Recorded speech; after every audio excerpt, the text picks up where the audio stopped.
Aaron Gallagher is a hunter of sorts. From a laptop in northeast Pennsylvania, the freelance graphic designer spends her free time sifting through social media. She's looking for nefarious activity, analyzing the chatter to try and figure out who's really shouting. I see my own family and friends struggling with what to believe.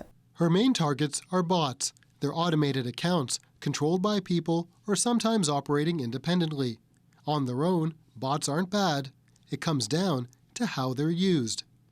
Take the story of Kate Steinle. The 32-year-old was shot on a pier in San Francisco in 2015. An undocumented immigrant was charged in her murder, and her name became a flashpoint for border and immigration protests. Passions that only inflamed when the alleged shooter was acquitted. So right here I can see there's something unusual happening. But while the passion and anger was obvious in the online conversation, Gallagher saw more.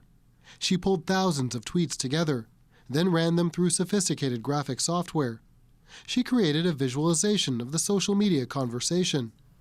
What emerges is this, a complex multicolored web. Here's what a normal conversation on Twitter looks like around the Me Too movement. Now compare that to what happened around the Kate Steinle hashtag. Outside influences pulling the conversation in different directions. As she filters out regular traffic, she starts to see thicker lines, showing accounts spouting a massive amount of messages, often amplifying and exaggerating parts of the debate. This is an account that frequently amplifies anti-immigration hashtags, anti-Muslim hashtags.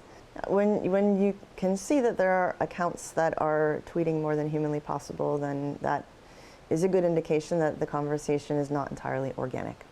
Hijacking regular debate online was page one of Russia's playbook in the 2016 election campaign. Their operatives created hundreds of Facebook pages, seen by 126 million Americans. On Twitter, 50,000 Russian-linked bots tweeted about the election. Their goal, inflame and exaggerate, turning conversation into confrontation. In some cases, the manipulation leapt off the screen and onto the street. Take these dueling rallies in Houston in 2016 in front of an Islamic center. Neither group knew at the time that the Russians organized both protests. The extremes are much, much louder than the middle of the map. Camille Francois is a cybersecurity researcher and analyst who tracks political and foreign manipulation on social media. The end goal of those foreign interference campaigns is to divide voters and to create mistrust in the system. She says the 2016 election was a wake-up call for America, a realization that what's happening around the world was happening here.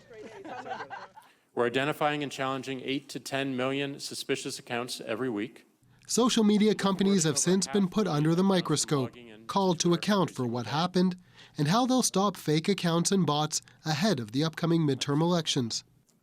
We are more determined than our opponents, and we will keep fighting. This is just an ongoing battle, isn't it? Cat and mouse. It's going to be cat and mouse for a little while, yeah. But Francois says we're still a long way from stopping the manipulation. So there's good and bad. The good is that platforms have gotten much better at detecting these types of manipulation. The bad is that there's more and more actors that are using these types of manipulations. At this security conference in Washington, experts from around the world are trying to figure out how to stay ahead of bots and fake news. Brett Brune was a communications specialist in Barack Obama's State Department. The Russians, other actors have refined their game, they've updated their playbook, and this time it will be much more of a micro-targeting effort. They're going to look at specific districts. He says the next step for the Russians is on the streets of America, funding unsuspecting third-party groups to sow discord. That, combined with tried-and-true tactics like dumping hacked emails to hijack the headlines before November's election. I have little doubt that we are going to see an October surprise drop. Camille Francois says while Russia is still a threat, the biggest challenge now is domestic campaigns. Back in July, Facebook shut down 32 accounts for what it called coordinated, inauthentic behavior. It couldn't tell who was behind the pages, but they used many of the same tactics that the Russians used. Then, last week, Facebook shut down more than 200 accounts and removed more than 500 pages, all for spreading homegrown disinformation, using multiple fake accounts to exaggerate issues across the political spectrum. It's also, I think, a moment where we're going to have to realize that this is our new normal, right? We live in an information space when there is manipulation. We need to not overreact to it either. We need to make sure we focus on the parts that matter. Meanwhile, back in Pennsylvania, Erin Gallagher has some simple advice for those who don't spend all their free time hunting bots.